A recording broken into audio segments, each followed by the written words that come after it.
Okay, welcome back. So my mic actually is not working. My mic is not actually working that well now because of the battery. So I'm gonna be recording the audio on this with my iPhone. So please bear with it if it's not clear enough.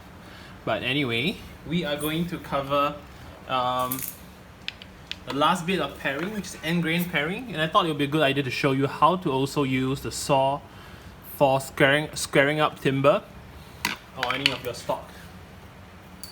So here we have our IKEA pencil. Okay, this will not come with the kit. Okay, so go and queue up at IKEA. Oh no, you can't do that anymore. It's closing due to the COVID thing. Okay, so yeah, so put a square line across like that. And come back around here on the end.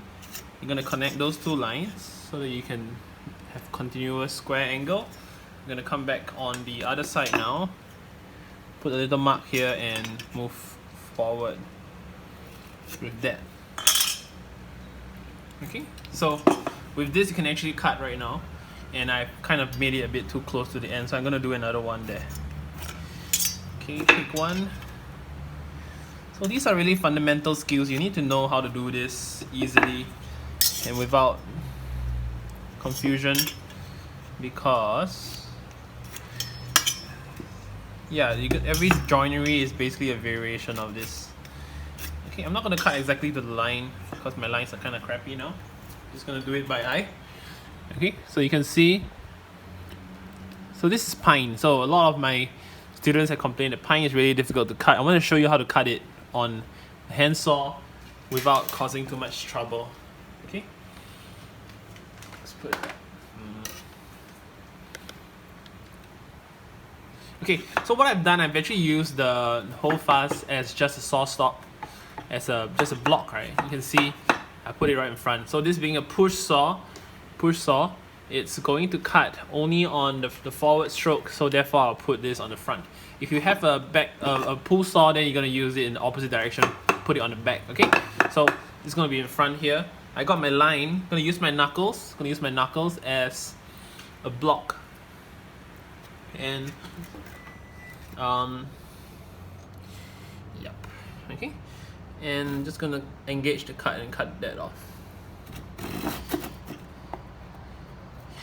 So saw stops are even an easier way for you to establish a cut because of how easy it is to set up and the agility that you get with this. Right. I like to be agile when I'm working.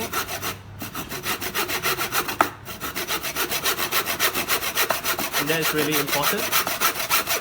So when you're sawing, you want to make sure that you go from the end of the tool all the way to the back and then forward again. You don't want to be cutting with short strokes, okay? Because short strokes waste the energy and they give you a bad result. So very light strokes. You want to be really, really light on the technique. You don't want to be going too heavy on the cut.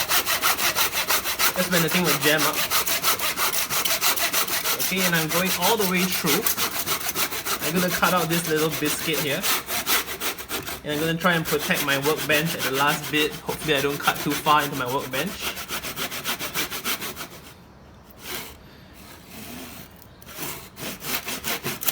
Alright. Okay. You can see that was the cut right there. You can see the surface quality. This is the minimal standard you should be getting. If your work is not looking like this, just send me a text, okay? I'll do a video conference with you on how to cut, so I can give you some advice. Okay? But you can see it's not perfectly square. I missed a bit on the end there because I wasn't really looking. So now I'm going to show you how to adjust the work with a pair of chisels. Okay?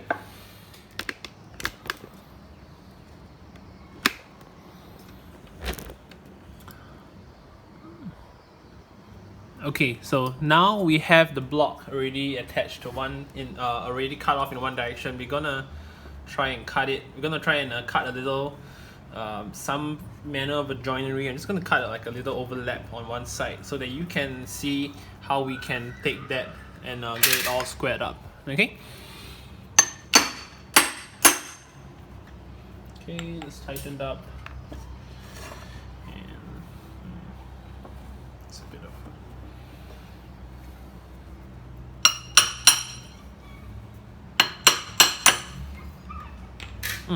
Nice and tight. So just now when I cut, I noticed there was a bit of a lack of squareness. I'm gonna put my square right here. I'm sure you can see. Oh, actually it's not that bad, huh? You can see it's not too bad. I think the main problem is actually in this direction, which it is. So to square things up on the chisel, you want to be using your paring chisel. You might be tempted to reach out for your wider chisel. Where's my wider chisel? Oh, it's right here on the table. So you might be tempted to reach out for 15mm. So I advise beginners, stick with a 10. So it might feel like the 15 is going to give you a flatter finish, but because of the width of the blade, it's going to be a lot harder to push. It's going to be a lot more resistance on the cut. So you're going to find yourself struggling with the technique and injuring yourself more. So stay with the 10 first. Okay, don't try and take too much material off in one shot. When you get better, you go to the 15, okay? So we're gonna pare this now, and when you pare this, it's always a temptation for beginners to put their hand right in front. They'll put it like here, right, and then they'll leave their little bit of meat there. Let me zoom in for that for extra effect. Right, you're gonna be tempted to put a little bit of meat there, just you know, so that your chisel can have a bit to eat at the end of each cut, right? Okay, I know you care for your chisels, but trust me, your finger is not that delicious. So don't put your hand in front. Okay, where can you put it? If your work is really long, you can put it like really below. You can grab the front, but at the bottom. But in this case, we're just gonna put it at the back. You can see where my hand is, right? I'm not gonna put many fingers in front. Okay, and the chisel's gonna come to you in a condition like that, right? You can see I'm doing what they call end grain paring. You can see the material gets very, very shiny. No, not shiny, like a bit deeper in color. This is exactly the same kind of cut as you have on like a plane, okay? You can see the cut becomes a lot deeper in color, it increases in the richness. And one of my fingers have actually snuck in front, okay, this up habit. So you see I snuck it right here, I'm not going to sneak it right up here.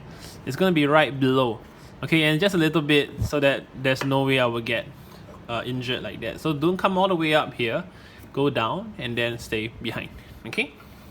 And you can see, so this is usually a good indicator of sharpness of a chisel. If a chisel is not sharp, it's not going to be able to pare the end grain of pine, because the end grain of pine is very, very mushy. It's not the best material for practice. It'll be a bit of a challenge. But you can see, right, if your chisel is sharp, it's not a problem at all. So if your friends like, oh, your chisel's not sharp, right, you know, you just do this test and you will know if it's alright. Okay, if you can pare end grain like this, then that's good for you. Okay, but then again, paring does require technique.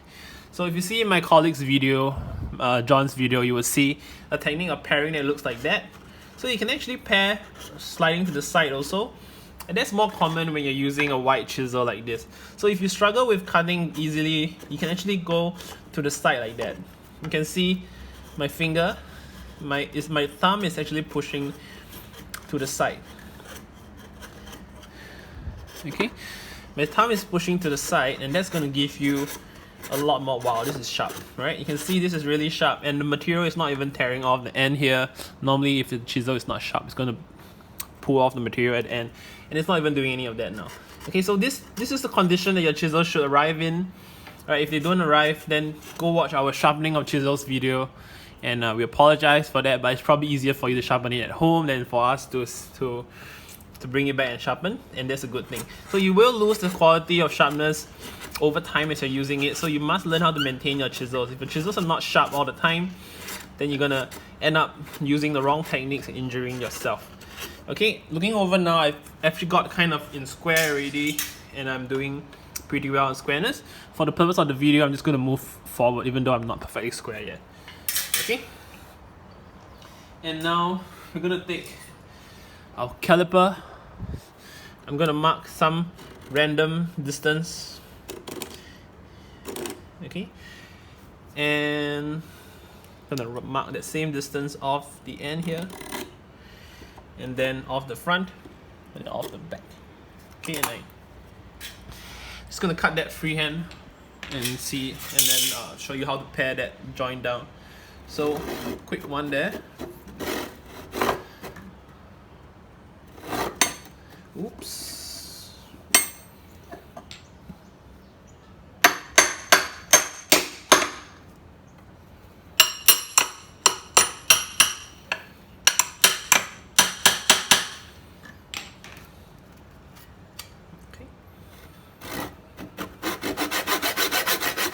you can see the cut goes really lightly at the top here.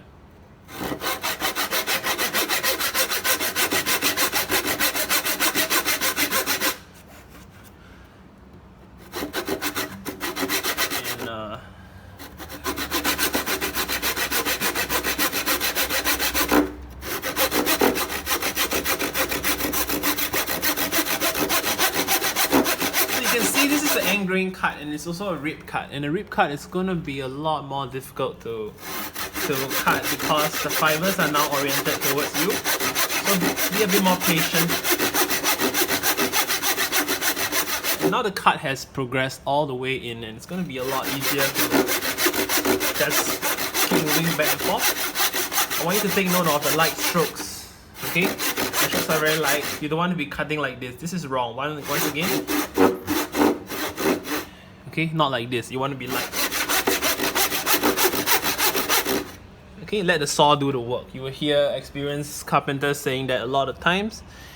Okay, I'm going to cut a cross cut now. I'm going to do it at a bit of a precarious angle. I'm going to cut at the right angle while the work is kept vertical. Okay, so this obviously is a little bit more difficult. You might not be able to do this so easily. So if you can't do it, it's nothing wrong with you. Just you can see I can't even do it, right? So yes, the cut is engaged. Okay, so just turn it around and clamp it the other way. Don't be lazy like me. However, sometimes if you're building like timber framing or anything that is fixed in a certain orientation, you do need to learn how to cut at an angle like this. It's a lot less efficient, but sometimes it's all you have.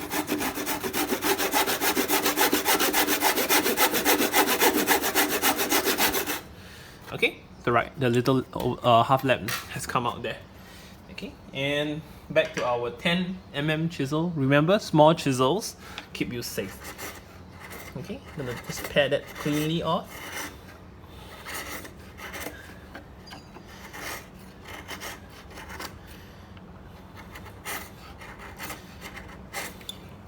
Okay, and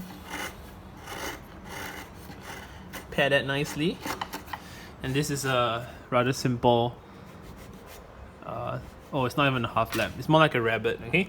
So this is more like a rabbit than anything. So you can see, so remember, you can see my fingers are always behind the chisel, right? Never in the path, so you will never get cut. That's very important.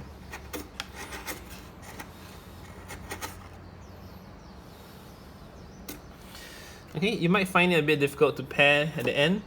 So usually I would do most of the paring flat like this. And when it comes to the last little bit here, I will turn around and I'll approach the chisel. I'll approach the pare in this direction and use a bit of a slower motion. This is where slicing really helps. Right, so like John mentioned earlier, you can see if you were slicing this way, you find that you don't need to push that much. Okay, just move your chisel just move your chisel to the side like that. And you find that it's going to be much easier to cut without having to push as much. Okay, but that is a secondary technique.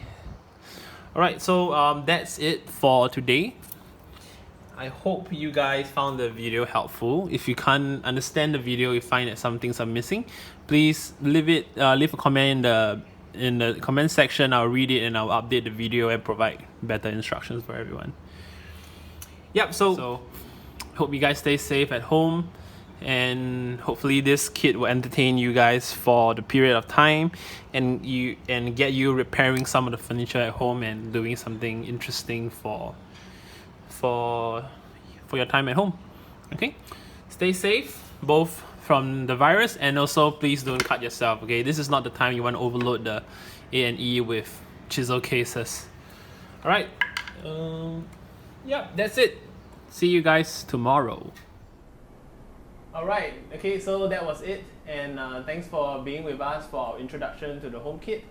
I hope that this video will keep you safe when you're using it, and also keep you at home, so that we can go through the circuit breaker together and solve this crisis once and for all. Okay, we will be making a lot of videos in this period. We're gonna have short lesson videos, long lesson videos. We're going to be doing tool videos and also skills videos if you want to learn specific joints.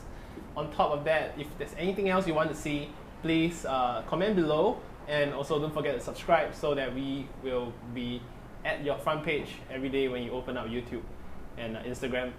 So yeah, see you guys tomorrow hopefully with another update on this home kit. Okay, bye bye.